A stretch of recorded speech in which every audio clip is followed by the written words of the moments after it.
Today we're going to talk about trackers more in depth. So we're going to talk about how to enter scores manually. So if it's something that is a rubric-based assessment, how to do that within the performance grader, or if it's something that you didn't have the students take the assessment physically in Mastery Connect and you just need to enter scores, how to do that.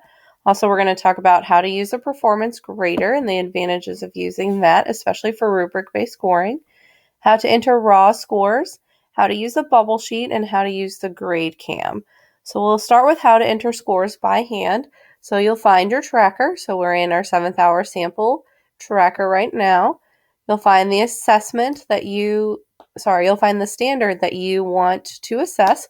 So if our assessment was in standard P1CIA, then we would click assess, and it'll bring us to all of the assessments that are within that standard. If this was a quiz that they took in Mastery Connect, then their answers would automatically be in here unless it was something that you needed to grade. Maybe it's an open choice question, or if it's not something that's multiple choice, true, false, that kind of a thing, where Mastery Connect automatically grades it, then you might have to grade some parts by hand.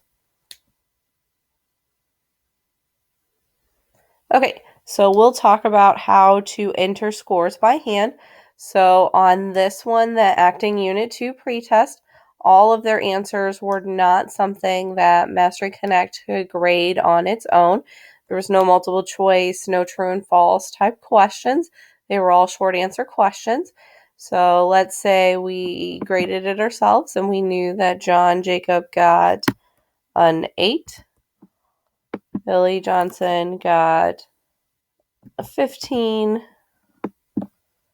Bob Johnson got a 14. Bob Smith got a 19. And Jane Smith got a 4. So all you have to do is type directly in that box and it'll enter the scores. Then for you, it'll update the scores and it'll also show you where they are at in that standard. So whether they're below basic, proficient, basic, advanced, and below basic. And in our assessments in-depth video, we talked about how these levels of mastery are determined based on what you said in your assessment. So that's how to enter scores straight up by hand. I would recommend after you grade all of their tests to put them in alphabetical order, because then you can just go straight down and it'll easily show you. And then when you go back to your tracker, it'll carry that information over into your tracker as well. So now we can see it says 4% of standards are assessed, and we can see in this PP1B that each person's level of mastery is now updated for that. Okay, next we're going to talk about how to use a performance grader. So if you have a test that is completely multiple choice or true false, something that Mastery Connect can grade on its own, then it'll automatically enter the data into your tracker for you. But if it's something that wasn't 100% multiple choice, you had some questions that were rubric type questions or short answer, or if the entire assessment in general was a rubric, the performance grader is going to be helpful. So we'll go back to the standard we were on earlier. We will grade this Theater Unit 2 pretest. So this one's a multi-standard. So the easiest way and the only way to use the performance grader is to actually click on the test. So that way it'll bring up all of the standards. Then we're going to go over to our orange hamburger looking button and we're going to click on Performance Grader. Performance Grader will pop out in a new tab and it'll show you each student, what they answered for the questions, and then it'll let you determine how many points to give them on the open choice. So for example, if the students would have taken this test, then their answers for questions 1 through 10 would be on here. 11 through 15 are all open choice questions, so I have to physically go through, give them the points for those, and all the way through. The same as if it would be a completely rubric, performance grader would give you for each criteria how many points you set as possible. We talked about that in our assessments in-depth video.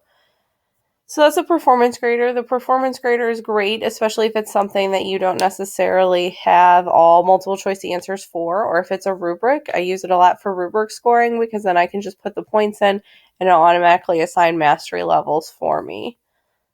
Okay, next thing we're going to talk about is how to enter raw scores. So maybe you just gave a quick quiz in class. You don't have the assessment in general in Mastery Connect to be able to tie it to something specific, but you know it is that standard. So we're back to that standard page that we were on before with our unit pretest.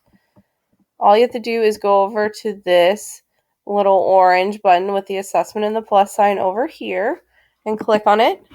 And you can search the community, select from your own assessments, create a new assessment, or enter raw scores. So today we're just going to go enter raw scores. So maybe it was a quiz, so we can do for 22 quiz. Then we'll put how many points it's out of. So we'll say this one is out of 10. And then enter whatever mastery levels you decided for your class. So for this one, advanced score is going to be a 9 or above. A proficient score is going to be a 7 or above. And a basic score is going to be 6 or below. You just click add to tracker.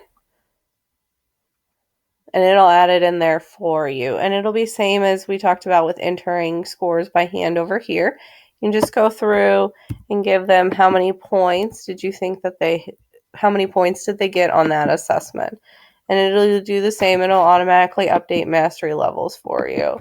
The only bad thing is if it'll let you essentially give extra credit points because there's nothing stopping it from doing so. So just make sure when you go through the scores you don't accidentally type in the wrong score. And then you can see what they did from Jane Smith because she got a 4 on this one and she got a 6 on that one. It actually bumped up proficiency to basic because it has met the requirements for basic. It is on a mode score, so it takes the highest and the lowest and it evens out all the scores. So it's not a direct average of all their scores, but it is a mode score. And you can also physically change their status for each one for that one too and override it if you want to. Maybe they did some one-on-one work with you and you feel like now Jane has moved from basic to proficient. We can save that and override her status as well. Okay, last thing we're going to talk about is how to use a grade camera. So you'll want to enable your own camera. And grade camera is great if you have the students take it on a physical bubble sheet, and you can still do the same rubric-based scoring as well on bubble sheets. And we talked about that in the assessments in-depth video, how to do it so that way you can use the grade cam and have it on paper.